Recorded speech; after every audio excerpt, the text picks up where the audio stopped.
Hello everyone! Welcome back to our virtual classroom. Today we will be having a fruitful discussion about,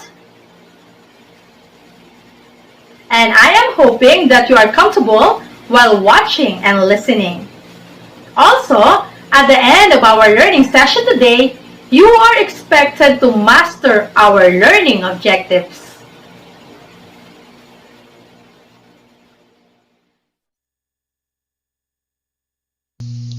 And our learning competency is paraphrases or explains a text using one's own words.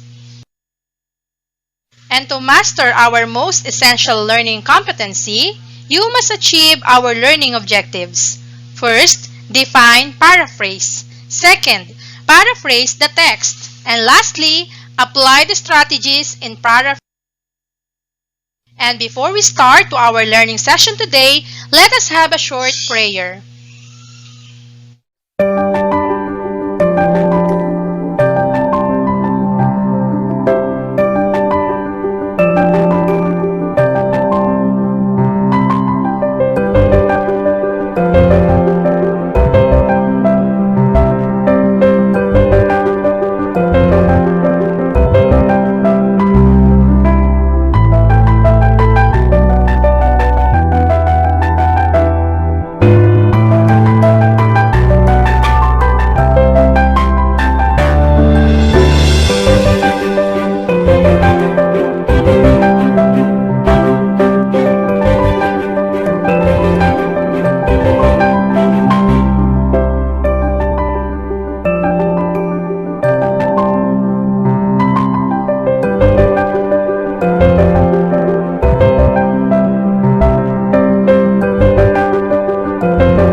For the reminders to our learning session today, welcome to your classroom.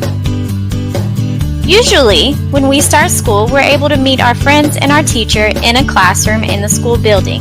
This year will be a little bit different. We'll see our friends and our teacher on the computer, or as we like to say, virtually. Let's talk about our virtual class rules. We have 4 rules. Number 1. Be ready. 2. Go to your study area. 3. Microphone muted, camera on. 4. Be respectful. for the recapitulation of our previous lesson, let us have a basket of knowledge activity. Get your paper and pen and identify if the statement is true or false. You have 5 seconds to answer the question in any clean sheet of paper. Are you ready? Statement number 1. Thesis statement is declarative statement, not a question.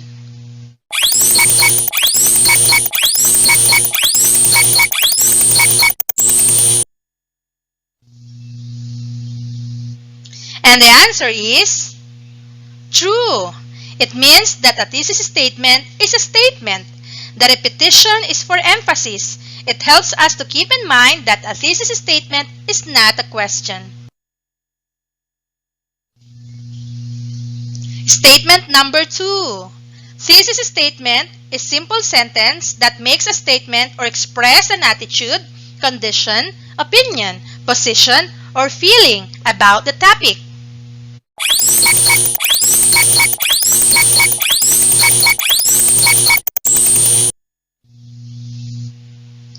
And the answer is true. Thesis statement is usually a single sentence near the beginning of your paper, most often at the end of the first paragraph, that presents your argument to the reader. The rest of the paper, the body of the essay, gathers and organizes evidence that will persuade the reader of the logic of your interpretation. Congratulations and celebrations when I tell everyone that you're in love with me. Congratulations. For the preliminary activity for today's learning session, let us have a story entitled The Kingdom of Plagiarism.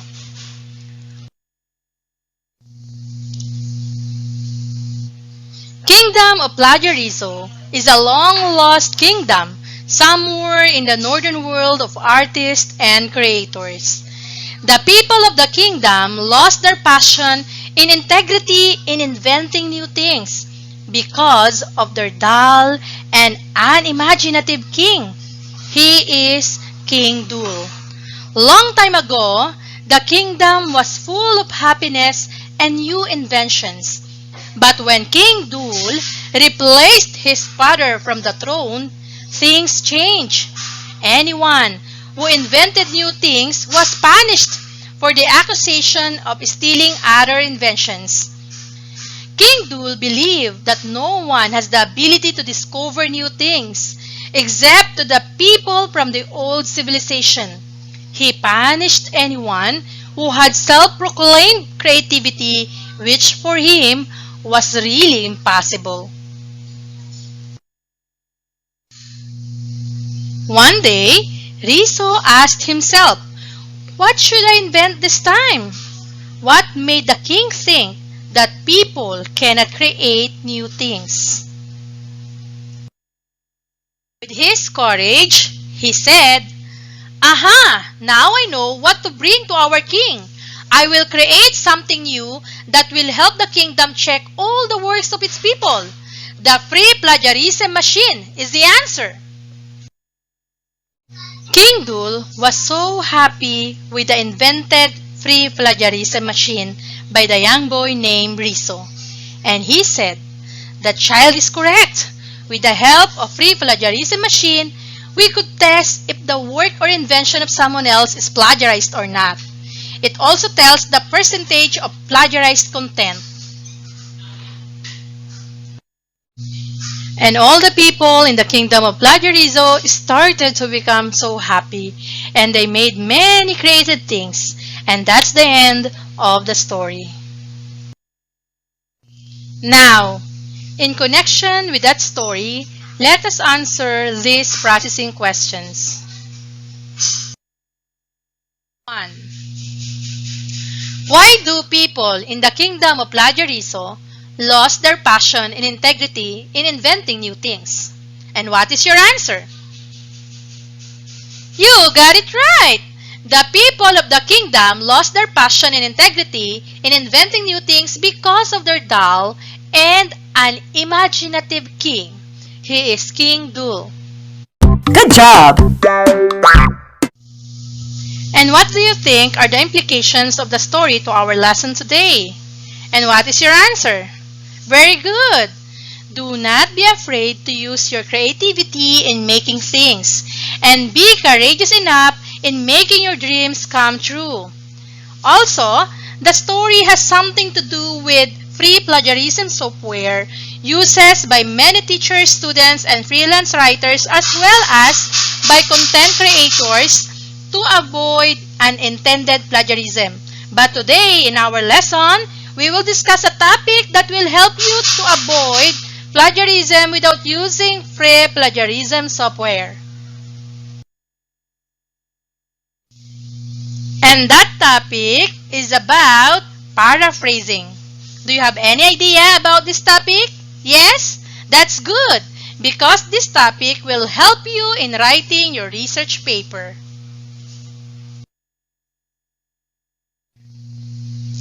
Paraphrasing is one of the best ways to avoid plagiarism, where the writer provides important ideas in a text using his or her own words. It may be shorter or longer than the original text. And here is the example of the original version of the text. You may paraphrase this into a longer or a shorter version. Also, when you paraphrase, you reword the text to clarify content but making sure that the main idea of the sentence is still intact to avoid unintended plagiarism. In this example, the author mentioned in the original text that there is a need to bridge the gap in the research literature. When you make paraphrased versions, you may reword the text that represent the same meaning of the original text. It could be identify the major practical problem from the research literature or identify the main research problem. These long and short versions of the original text still consist of the main idea of the original text. So, to make it easier for you, let us discuss the 4 easy steps in paraphrasing. For the first step, write different point from the source text. In other words, you will rewrite the original text using different perspectives but make sure that the main idea is still intact in the paraphrased version. Let us take a look on this picture of Mactan Island. Maayong buntag sa tuang tanan? In this example, let us read the original text. Mactan Island is located in the eastern shore of the island of Cebu, rectangular in shape, and has extensive mangrove swamps. So applying the first step in paraphrasing, you have to make sure that you will make a new version of this text using your different point of view. So you may say that Mactan Island is rectangular in shape with widespread mangrove swamps situated in eastern shore in Cebu Island.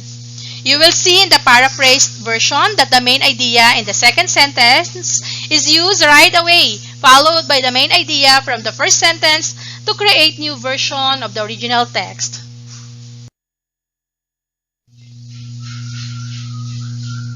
Step number 2 is very easy because in this part, you will use only a synonym or a similar word in paraphrasing. Sounds great? So again, maayong agagid sa inyo subong. So our original text is based on the culture of people in Iloilo City. So let us read the given text. The Dinagyang Festival is a famous religious and cultural festival in Iloilo City and was voted as the best tourism event 3 times in a row among any other festivals in the Philippines. So in paraphrasing, you should use synonyms like in these examples. The synonym of the word famous is well known, and we change the word religious into spiritual and the word voted as nominated. Sounds easy? Very good! Good job!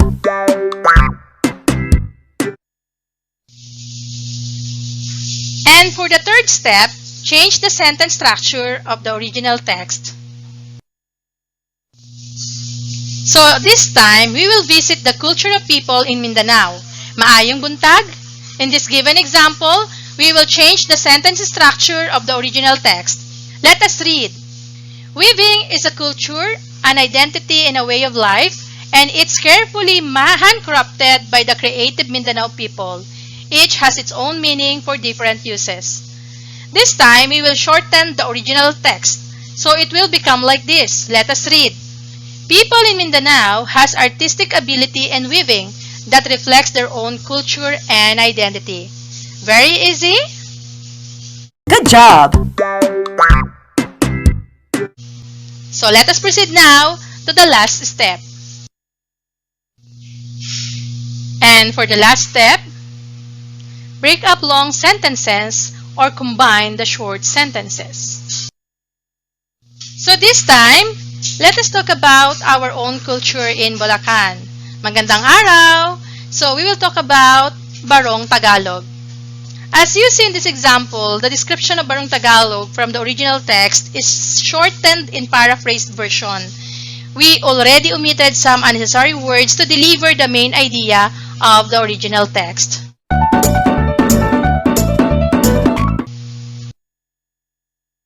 Always remember, when you paraphrase, put the text in your own words.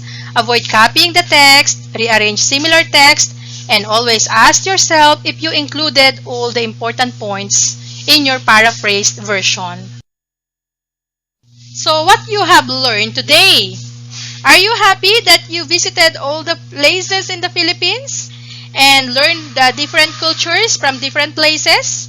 So always remember, in paraphrasing, always read the fact and identify the main idea or important words and think on how you can rewrite it in different manner and tell the fact using your own words. Now, let us have a fact or bluff activity before we end this learning session. Write fact or bluff. State fact if the statement is correct and bluff if it is wrong. Write your answer in any clean sheet of paper. 1. Paraphrasing is where you reword and paraphrase a piece of content so that it has a completely new textual footprint, retaining the same meaning, fact, or bluff. Number 2. Reversing the sentence structure is an important aspect of paraphrasing to change sentence statement, fact, or bluff. Number 3. In paraphrasing, use synonyms as alternative words is necessary, fact, or bluff. Paraphrasing is using the author's thoughts in your own words while giving author credit for the original thoughts, fact, or bluff.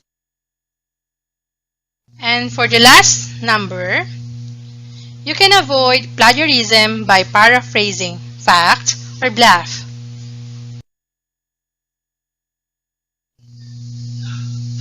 And for another activity, get any clean sheet of paper and read the situation below and give your best advice based on the given topic today.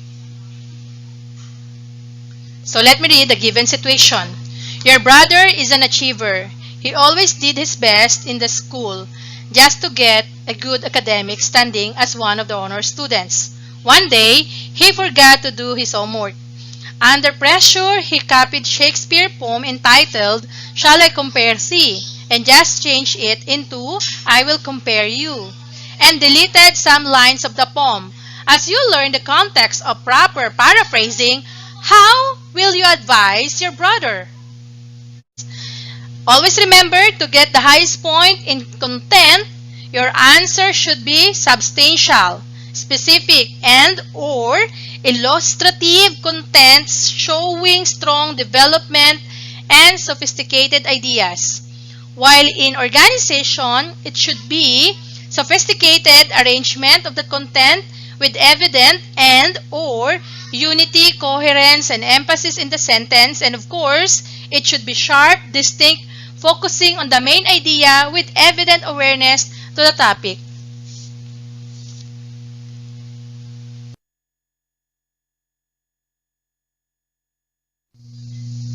And for your assignment, I know that you have your research subject this semester. So search 3 research literatures from eric.edu.gov and identify the research gap in each literature. Write an essay about the reviewed articles and apply the steps in paraphrasing. Please refer to these rubrics in doing your assignment. And that's all for our learning session today. Thank you for watching and listening. Stay safe at home and happy writing, everyone!